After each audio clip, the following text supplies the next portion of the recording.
बांग्लादेश अपनी औकात से कई ज्यादा बढ़ चढ़ के इंडिया को गुस्सा दिलाने में लगा हुआ। बांग्लादेश में 40% से ज्यादा जो फूड सप्लाई है वो इंडिया से हो रहा है। अगर इंडिया सिर्फ बांग्लादेश की वो फूड सप्लाई चेन कट कर दे तो मैं कहती हूँ कि बांग्लादेश भूख और अफलास से तबाह हो बर्बाद हो जाए। ये बात ना भूले कि बांग्लादेश को बनाने में इंडिया का कितना बड़ा हाथ था। हम हमेशा इस चीज़ का मलबा इंडिया पे डालते रहे कि मशरिकी पाकिस्तान को बांग्लादेश बनाने वाला इंडिया था। आज इंडियन मीडिया भी ये कह रहा है कि हमने अपना खून देकर बांग्लादेश को बनाया, हमारी आर्मी ने, हमारी नेवी ने, हमारी गवर्नमेंट ने जो है बांग्लादेश को बनाया है। बांग्लादेश इंडिया के बगैर वजूद में नहीं आ सकता था। मैं कह रहा हूँ मदद की है तो ठीक है, आपने मदद की है। एक वक्त था जब भी मैं कह रहा हूँ क्राइसिस होता है, उस वक्त जो इंडिया की गवर्नमेंट थी वो कांग्रेस की गवर्नमेंट थी और कांग्रेस जो है वो बड़ी इंक्लाइंट है पीपल्स राइट्स की तरफ, तो उन्होंने बेसिकली साथ दिया, उनकी जो है वो मदद की।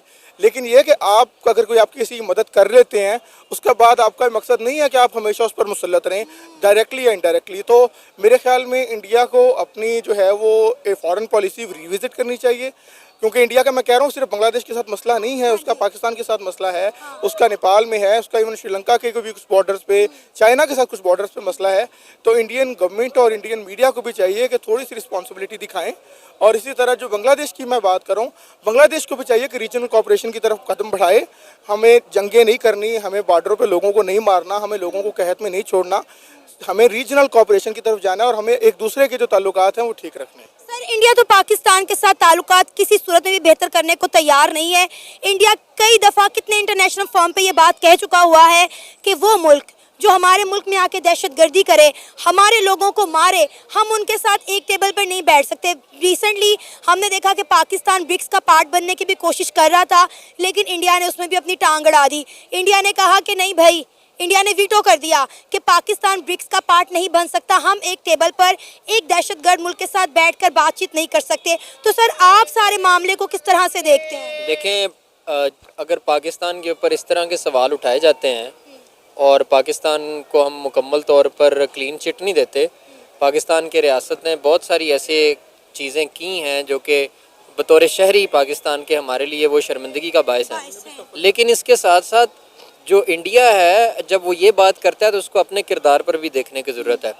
इंडिया ने किस तरह से जो पूरी नक्सलबारियों की तहरीक थी किसानों की, उसको कुचला, किस तरह से वहाँ पर एक ख़ास सोच जो है हिंदुत्वा की, वो मुसलमानों के साथ जुल्म जबर करने पर किस तरह से आपको नज़र आता है कि बरसरे पेकार है, मस्जिदों पे अटैक किया जाता है। और जो राइट विंग की हुकूमत है मोदी की, उसने मुकम्मल तौर पर जो इनइक्वालिटी है इंडिया में वो बहुत ज़्यादा बढ़ाई है।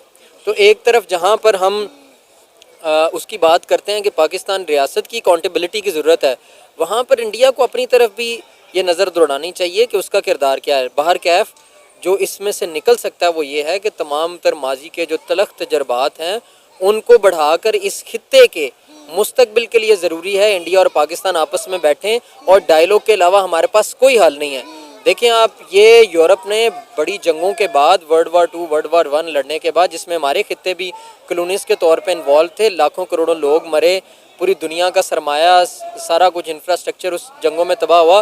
उसके बाद वो जाके इकट्ठे बैठे और आज आपके सामने यूरोपियन यूनियन के सम्राट हैं कि पूरा यूरोप यहाँ की लूटी हुई दौलत और अपनी कॉपरेशन के साथ किस तरह से तरक्की कर रहा है। तो साउथ एशिया के लिए मैं ये कहना चाहता हूँ कि उसमें जो बड़ी मिलिट्री माइट्स हैं, चाइना है, पाकिस्तान है, इंडिया है, इवन दो बांग्लादेश एक राइजिंग इकोनॉमिक पावर है, इस तरह नेपाल, ये सारा श्रीलंका, ये सारा जो खित्ता है, इसको भी अब ये अपने जंगी जनून को छोड़ के और ये जो राइट विंग हुकूमतें आ रही हैं इनको बालातर हो के जो पीपल टू पीपल कांटेक्ट है उसको बढ़ा के कॉपरेशन को बढ़ाना है।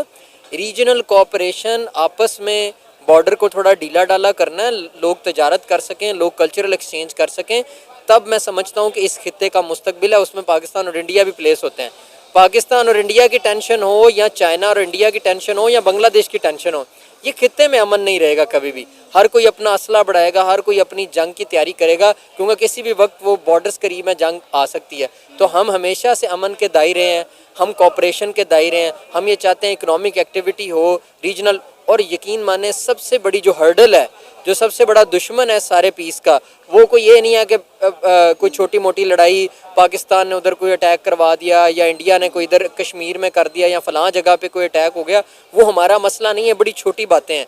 हमारा जो सबसे बड़ा ख़तरा है वो यूरोपियन पावर्स और अमेरिका को है, जो ग्लोबल पावर्स हैं, कि ये रीजन को किसी तौर भी इकट्ठे नहीं आना था। चाइना के पास देखें इतनी बड़ी इकोनॉमिक माइट है, इतनी बड़ी पॉपुलेशन है, दुनिया की तकरीबन आधी आबादी सिर्फ साउथ एशिया में रहती है, आधी से ज़्यादा आबादी साउथ एशिया में रहती है। ह्यूमन रिसोर्स है यहाँ पे, रिसोर्स हमारे पास सब कुछ, हमें कुछ नहीं चाहिए। हम पूरी दुनिया पे ईस्ट जो है, साउथ ईस्ट एशिया ईस्ट जो है वो पूरी दुनिया के ऊपर एक तरह से हुकूमत कर सकता है। और हमें अमेरिका और यूरोप ने एक पूरी हिस्ट्री रही है किस तरह से हमें मारा है, हमारे रिसोर्सेज को एक्सप्लॉइट किया है। तो अब वो वक्त आ गया है कि उस सारी जंगजुओं वाली आपस में लड़ने वाली पॉलिसी से पीछे होकर रीजनल कोऑपरेशन और अमन की बात की जाए। अपने टॉपिक पे ज़रा वापस आते हैं। माशाल्लाह आपने बहुत अच्छी और वैलिड पॉइंट जो है हमारी ऑडियंस के साथ शेयर किए। आपको लगता है कि बांग्लादेश इंडिया के सपोर्ट के बगैर सरवाइव कर सकेगा? देखिए, अगर बांग्लादेश मुसलसल तरक्की कर रहा था तो उसकी एक बहुत बड़ी वजह शेख हसीना वाजिद थी। मुसलसल वो जो है इक़्तिदार में आती रही और वो अपने मुल्क को जो है वो मौशी लिहाज से ऊपर ले जाती रही। और दूसरा, इंडिया की भी कह लें कि 90% सपोर्ट थी, जिस तरह इंडिया वहाँ पे इन्वेस्टमेंट कर रहा था और एक कुछ प्रोजेक्ट इंडिया के वहाँ पे चल रहे थे। आपको लगता है कि इन्होंने जो इंडिया के साथ किया है, या बांग्लादेश में जो हिंदू कम्युनिटी को टारगेट किया जा रहा है, ख़वातीन के रेप किए जा रहे हैं, बच्चों के तशद्दुद किए जा रहे हैं, मंदिरों को डिमोलिश किया जा रहा है, क्या इंडिया के बगैर बांग्लादेश सर्वाइव कर सकेगा?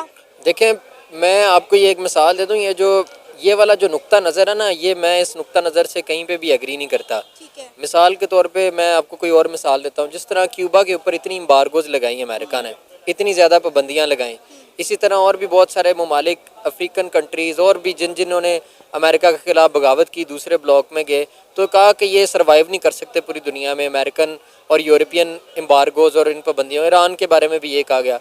लेकिन वो इतनी बड़ी सुपर पावर के बगैर बाकी ममालिक ने, चाइना ने, रशिया ने और जो दूसरे ममालिक एंटी अमेरिका, उन्होंने सब ने सपोर्ट किया, वो सर्वाइव किया। तो ये वाला जो नुक्ता नज़र है ना, मैं इससे एग्री नहीं करता। हाँ, आपको वक्ती तौर पर आपकी इकॉनमी में जब इतना बड़ा किसी इतनी बड़ी इकोनॉमिक कंट्री का जब कंट्रीब्यूशन होता है, तो जब वो पीछे जाए तो जाहिर है आपको एक शौक तो ज़रूर आता है। दूसरी ये बात है कि जो भी मामला हुआ वो बांग्लादेश के अंदर, वो उनका इंटरनल फैसला है लोगों का। हमारा उसके बारे में एक नुक्ता नज़र ज़रूर हो सकता है। वो नुक्ता नज़र ये हम समझते हैं कि ये जो इनकलाब जिसको कहा गया, वो इनकलाब नहीं था, वो स्टूडेंट्स की जो सारी मूवमेंट थी, जो रेजिस्टेंस थी, उनके सच्चे जज्बात थे, उनकी नीयतें साफ़ थीं, उनके नुक्ता नज़र भी ठीक थे। लेकिन वो एक तरह से हाईजैक हुआ। वहाँ पर हमें देखने को मिल रहा है कि वो सारी फोर्सेस जो एक तरह से राइट विंग फोर्सेस हैं, उनको दोबारा से दवाम मिल रहा है, ताकत वहाँ पे मिल रही है। तो इसके ज़ाहिर है जब भी कोई इस तरह की तब्दीली आती है, तो जो नेबरिंग कंट्रीज़, अगर इंडिया जिस तरह के एक पावर इस खित्ते के अंदर रखता है और बांग्लादेश को इन्फ्लुएंस भी करता है, तो ज़ाहिर है जब उसकी प्रॉक्सी उधर नहीं होगी या उसकी मर्ज़ी की हुक्मरान उधर नहीं होंगे, तो ऑफ कोर्स इंडिया जो है वो अपना उसमें रोल प्ले करेगा किसी तरीके से कंट्रोल करने को। और जहाँ तक रही है ह्यूमन राइट्स वायलेशंस की बात, मुझे इनकी ऐसे डिटेल्स का नहीं पता, लेकिन हम सख्त मजम्मत करते हैं अगर इस तरह की किसी किस्म की भी ह्यूमन राइट्स वायलेशन है, किसी को मज़हब की बुनियाद पर, रंग की, नस्ल की बुनियाद पर अगर टारगेट किया जाता है, तो हम इसको कंडेम करते हैं। और हर पूरी दुनिया के हर शहरी को, हम पाकिस्तान के शहरी हैं लेकिन हम इस दुनिया के भी फ़र्द हैं, हम इस दुनिया के भी शहरी हैं। इस दुनिया के शहरी होने के मुताबिक हम हर जुल्म की जो खिलाफ है वो आवाज़ उठाते हैं। जय हिंद, नमस्कार दोस्तों। अगर धरती पर नर्क देखना हो तो बांग्लादेश में जाकर देख लो, हिंदुओं की स्थिति देख लो। लेकिन पर इंडिया ने कुछ नहीं बोला, बस थोड़ा बहुत बोला था कि भाई हमने रोकने को इनको बचाओ, लेकिन ऐसा कुछ हुआ ही नहीं। अब बांग्लादेश की हिम्मत इतनी बढ़ गई है कि वो इंडिया को सीधा चैलेंज कर रहा है कि हम अब तुमसे छीन लेंगे ग्रेट बांग्ला।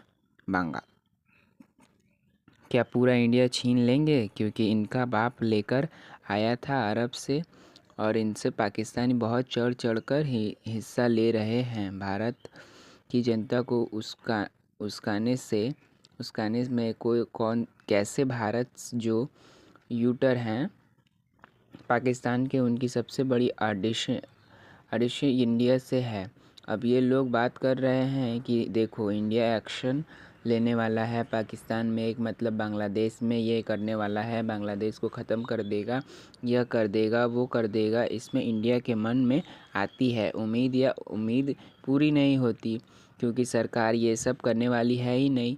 नई उम्मीद पूरी होती है तो फिर आता है गुस्सा। तो किसी भी तरीके से भाई सरकार के खिलाफ़ तो लोग होंगे, लेकिन दोस्तों ऐसी बात नहीं है। सरकार एक्शन ले रही है और बहुत भयंकर एक्शन ले रही है। बांग्लादेश एक छोटा सा कीड़ा है, छोटा सा मोहरा है, मोहरों के बहुत बड़ी कड़ी में से सबसे नीचे का एक कीड़ा है बांग्लादेश। ठीक है, इस तरीके का है पाकिस्तान। लेकिन दोस्तों जो बड़े लोग हैं ना, उनसे डायरेक्ट इंडिया ने पंगा ले लिया है।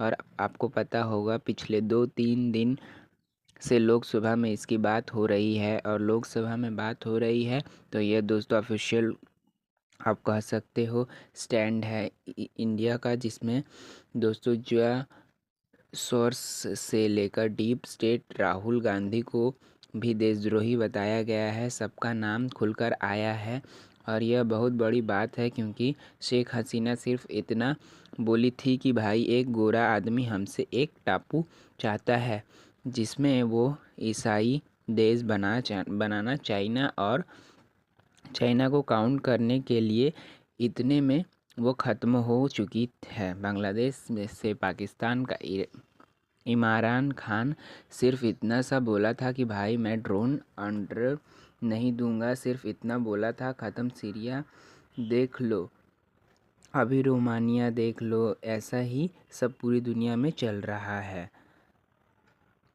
डेढ़ महीने से इसी डेढ़ महीने में इंडिया में इतना पैसा दिया जाएगा, इतना पैसा पहले से ही भर दिया जाएगा कि ट्रम्प के आने के बाद भी भारत के हालात ख़राब रहेंगे।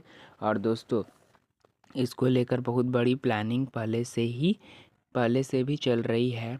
और दोस्तों आने वाला टाइम अगर सरकार सामान लेती है तो ये दोस्तों दुनिया की सबसे ताकतवर सरकार होगी। अमेरिका में भी ताकतवर मान लिए जाएंगे, क्योंकि डीप स्टेट की ताकत छोटी मोटी मत समझिए, इसे पूरी दुनिया को कंट्रोल में रखा हुआ है। वीडियो अच्छी लगी तो प्लीज़ हमारे चैनल को लाइक सब्सक्राइब करना ना भूलें। मिलते हैं अगले वीडियो में, तब तक के लिए जय हिंद।